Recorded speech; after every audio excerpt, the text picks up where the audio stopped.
Welcome back, everybody. Rugby TV. We carry on talking about what's happening in the world of Western Province Club Rugby. And as you know, of course, lockdown has been very difficult for everybody, and a lot of people are now focusing on the various different divisions within the club structure. Some folks are building the past player structures. Some of the clubs are really focusing on developing women's rugby. And of course, a lot of clubs still maintaining their focus on youth rugby structures. And joining me on the line now, and he's no stranger to club rugby. He's played at SK Women's, he's played at Kuilsriver, he's played at Silurians, Belhar, and now he's at NTK. CJ Diedericks, who's heading up the NTK Youth Structures there, or the NTK Academy, joins us on the line now. CJ, nice to have you back on the line. JP, thanks for having me, and opportunity for us to talk about junior club rugby at NTK.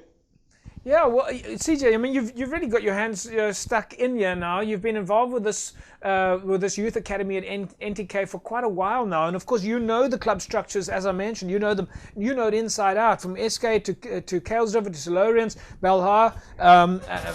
You just tell us, how did this start? How did the youth structure start for you guys with NTK? Well, I've been coaching personally at primary schools, and I found out that the schools don't have enough time to actually educate the kids in terms of rugby in itself. If I may make an example, on a Monday, I have 20 kids at under 7 or under 8, and then you have them for an hour. And in that hour, you only basically teach them to catch a ball, to pass a ball. And then on Wednesday, they play a game. So if you sit back and you ask yourself, what have they actually learned within that hour? Because they've caught the ball twice, they've passed twice, the training session is over. Yeah. And we as coaches and as parents and as schools sit back and we expect these kids to perform, but we haven't given them enough education in terms of rugby in itself. And when I say that, if you ask any kid, why should your head be on the side of a hip when you tackle? Then some of them will tell you, I don't know. If you ask them, why do you need to run with the ball in 2 hands? Then they tell you, oh, because my daddy told me that. Right. You know, the understanding of the principles and the fundamentals of the game, I think as a coach, we need to give back and we need to, have the kids with a solid foundation that one day they can represent at national level and at VP level. So tell us a little bit about the youth structures at NTK. How many different teams have you got there from a kid's perspective? Well, thankfully, last year when I started over a 2-day clinic, and then some parents came to me and said, listen, can't we do this on a more regular basis, because they see the quality of coaching. It also helps their kids in terms of when they go back to school, then, they become more of a force to reckon with, if I can put it that way, because they now got that certain skill. So we started with an under-7 group, and then it grew to about 22 kids, and we played a few friendly games against the Hammies and False Bay.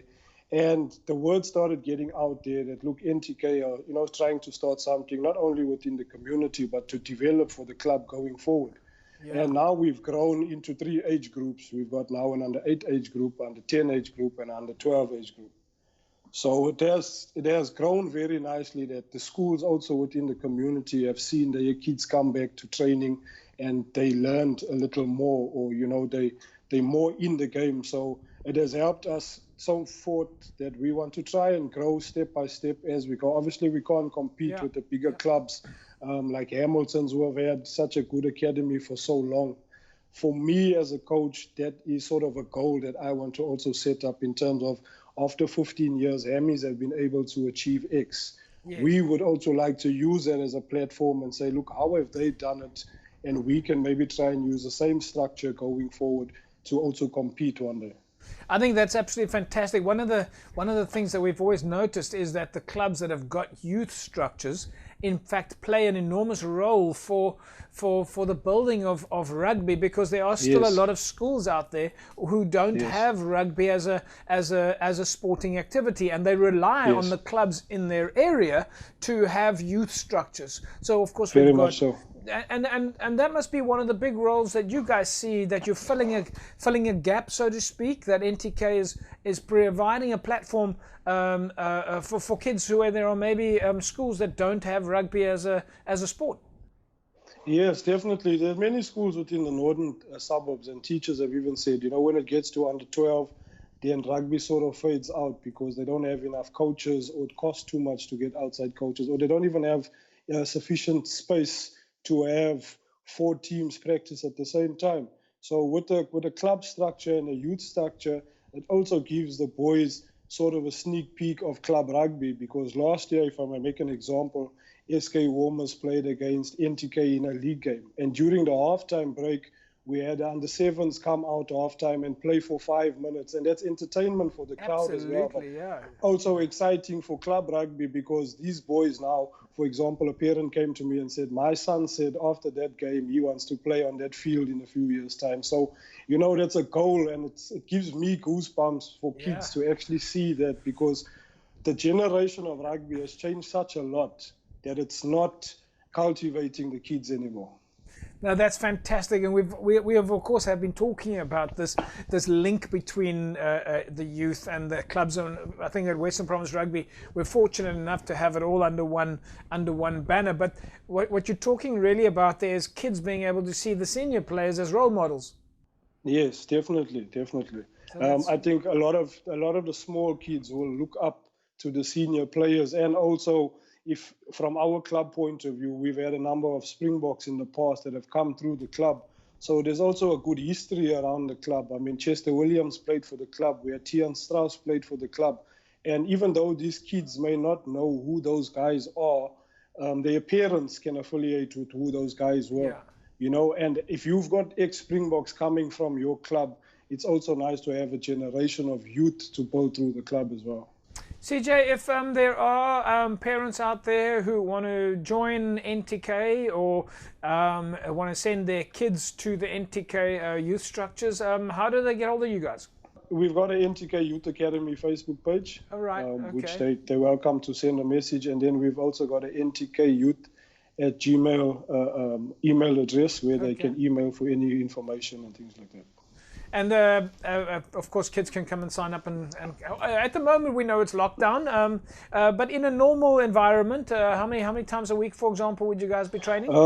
We train on a Friday afternoon from 2:30 to 3:30, which will be the under 8s, and then 3:30 to 4:30, which is under 10s, and then 4:30 to 5:30, which is the under 12s. Even though we've had the lockdown, and we've also had good responses where we've had Zoom sessions during lockdown, doing sit-ups, doing push-ups, burpees, and a number of the kids also getting involved just to try and keep active as well. CJ, we're going to leave it at that, and we look forward to following the progress, getting lots of photographs, and hopefully we'll get lots of your young players playing for the senior team at NTK, and then going on to play for Province. Yes, I think it's great. Also, the community and the club. Look, we strive to try and give our best to the club and to the community. So it's also good for us to create an opportunity for the kids that are coming through as well.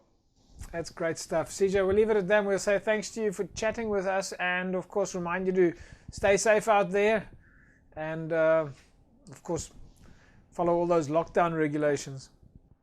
Yeah, thanks, James. If I can just say thank you to our sponsors, man, and the parents who have supported us. It's been phenomenal. I've always said without the support of parents and with sponsors, it makes it very difficult. At the moment, we've increased in terms of our sponsors because the numbers have also increased within the academy. So in December, we plan to have a new kit launch for the boys. Basically, the sponsors sponsor to have their name on the jersey, and we use that as a marketing and advertising. And of those jerseys, we sponsor to each boy within the academy. So it expands a bit in the marketing. And our main sponsors at this stage that have helped us is Bason's Motor Group. And I'm sure you know Mr. Johan Smal from Amaboka Boka. He has really been also an inspiration to say, look, I will support you if you really wanting to do this. Because when we started it, he gave balls and he, helped us out with certain equipment, and also Mr. Michael Besson from Besson's. So that's a good platform from guys seeing that we want to grow and want to do something for junior club rugby. That's fantastic. CJ, we'll leave it at that and we'll catch up again soon. Thanks very much, JP. Thanks, CJ. CJ, of course, building the NTK youth structures, folks, and we look forward to catching up more with CJ during in the future. Folks, CTC Sports has kindly donated 20 set of masks to Cape Rugby TV, and of course you'll remember CTC made all of the rugby jerseys for the Western Province Club Rugby Sevens, the Score Sevens, and CTC's kindly donated 20 masks to us here at Cape Rugby TV. And if you want to win for yourself a set of masks like this, a set of 20 masks with your own logo on it, then all you need to do is SMS the word CTC to 33090. Just SMS the word CTC to 33090 and you can put yourself in the mix to win your own set of custom-made masks. And congratulations then to Jeff Adams. Jeff walks away with a set of 20 masks courtesy of CTC Sports. Of course, Jeff, you have to fetch your masks at CTC Sports here in Cape Town. Folks, we'll take an ad break. When we come back from the break, we'll carry on talking about what's happening in the world of Western Province Club Rugby as we catch up with Labib Levy, DHL Stormers, a skills coach. Back in a sec.